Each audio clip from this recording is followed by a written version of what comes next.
जालना जिल्ह्यातील भोकरदन तालुक्यात शेलूद येथे 1 एप्रिल 2025ला पहाटे 1 वाजण्याच्या सुमारास अमोल गुजर उर्फ गोट्या या संशयित आरोपीनं एका वृद्ध आजीच्या डोक्यात दगड घालून खून करण्याचा प्रयत्न केला।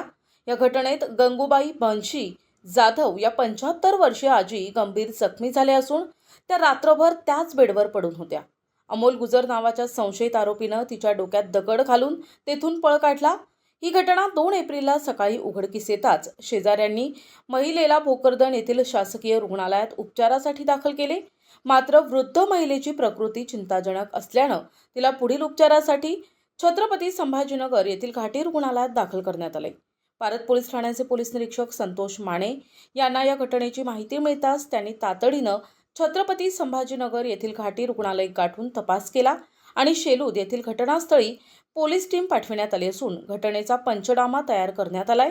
यावेळी पोलीस ठाण्याचे उपनिरीक्षक नेमणे, बीड जमादार शिणकर, भालके, खलसे, चालक भोसले यांनी घटनास्थळी जाऊन पंचनामा केला।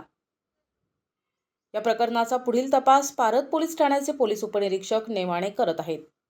प्रतिनिधी मजर पठाण, NTV न्यूज मराठी, भोकरदन, जालना।